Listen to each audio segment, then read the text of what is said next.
Namaste. Hi, I'm Cheryllyne Vaz of the Vaz+Harwood team. Happy New Year. Naya Saal Mubarak. I am very excited to introduce you to my bestie, Cheryl Jordan Winston. Cheryl and I, we met because our kids go to the same school, and it's bizarre, but we're kindred spirits. I absolutely love her, adore her. Look at her, she's so sweet. She's been a huge influence in my life. She's always very encouraging and inspiring. It's nice to have cool mom friends, and I absolutely wanted all you guys to meet her, get to know her, and I want you to hear her story. Cheryl. Who is Cheryl Jordan Winston? Well, Cheryl Jordan Winston is a wife, a mother, and a business executive. So most of my career has been in sales, and currently I lead sales for a healthy beverage company.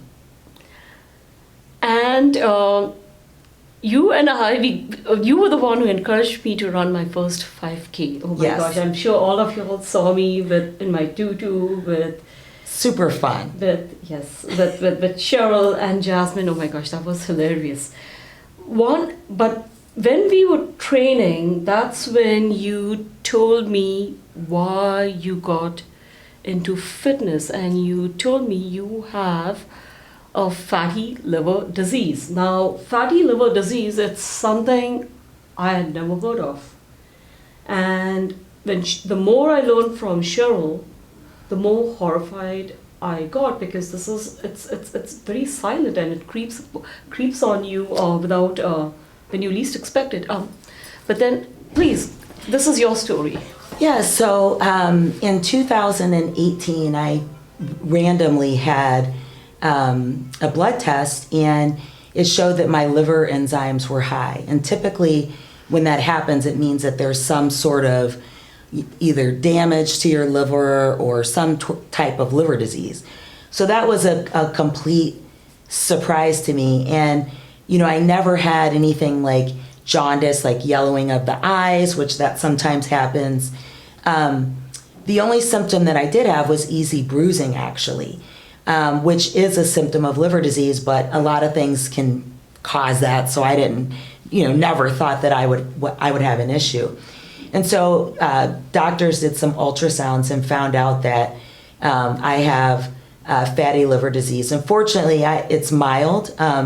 Fatty liver disease can progress to scarring on your liver and ultimately cirrhosis of the liver. So it is something that either, if it advances, you either need a liver transplant or it is a fatal condition. But most of the time, 85 to 90% of the time, fatty liver disease is caused by abusing alcohol.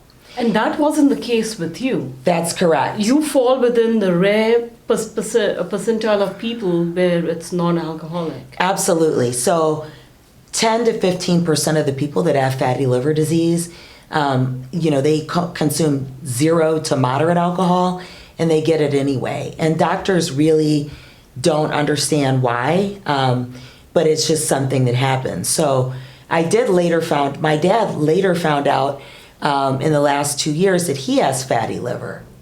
So my dad's 77, he's lived a long life, and I think one of the keys to him getting to 77 is he's a very light drinker. So it's something that if you have fatty liver and you consume a lot of alcohol, it will advance the condition. So it's a silent killer. It's not something that you ever would really know about unless, like me, sort of a random blood test, or if it's in the advanced stages and you get jaundice, then things like that. So some of the things I have to do to manage that is, one, I've gotten much more into fitness. So it's maintaining a healthy weight. It's reducing your sugar consumption. That is so hard for me. Like, I have the biggest sweet tooth. I'm a baker. I've taught my kids to bake. That's probably the hardest thing, because it's the excess sugar is what causes your liver to produce the fat. So I've been on a kind of an 18-month journey, and I've significantly reduced my sugar consumption, and this year my goal is to make it very, very tiny. So that's my health goal. There was something interesting that you also told me. You said that fatty liver disease is on the rise because more people are consuming alcohol. Alcohol is so accessible, it's very easy. Despite there being an age restriction on buying, more and more kids now are starting drinking at a very early age. And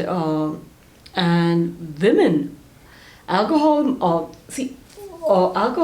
is now being marketed to women and mothers in particular. I was in advertising for 20 years and I love watching trends, but of late I've noticed that it's not just women. There are ads aimed just at moms in particular. And we're not talking just wine, we're also talking about hard liquors. And you mentioned that the United States right now is one of the few countries that has the highest list of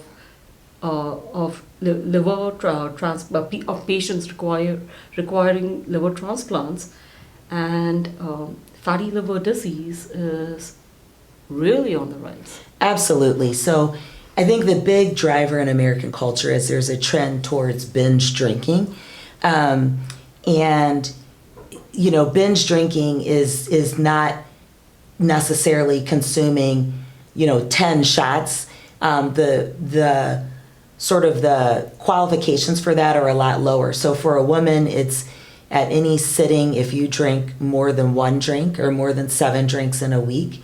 And for a man, it's if you consume more than 2 to 3 drinks in a sitting and more than 14 drinks in a week.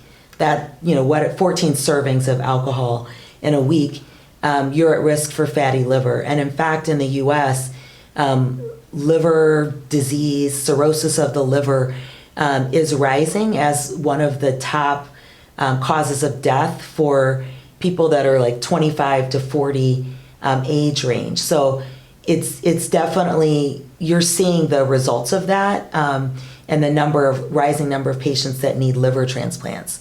So it is something that, you really have to look at the alcohol consumption.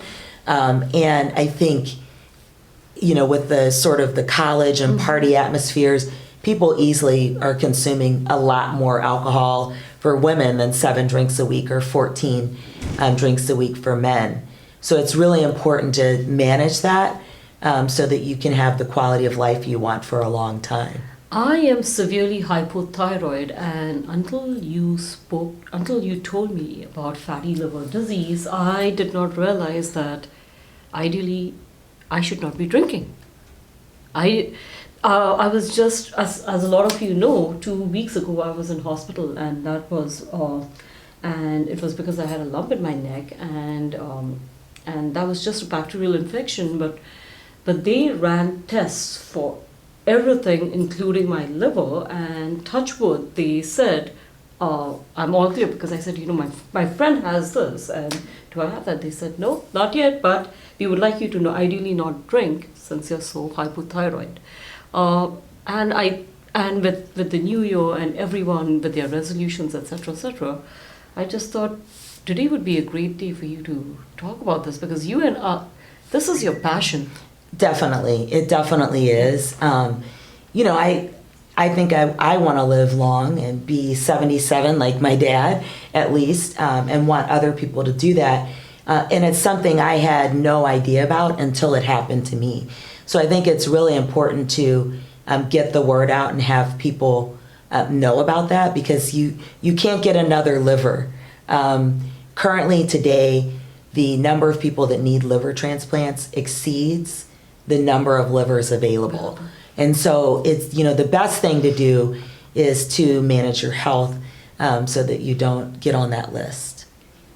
Thank you so much for coming in today. Thank you, all of you. I love you.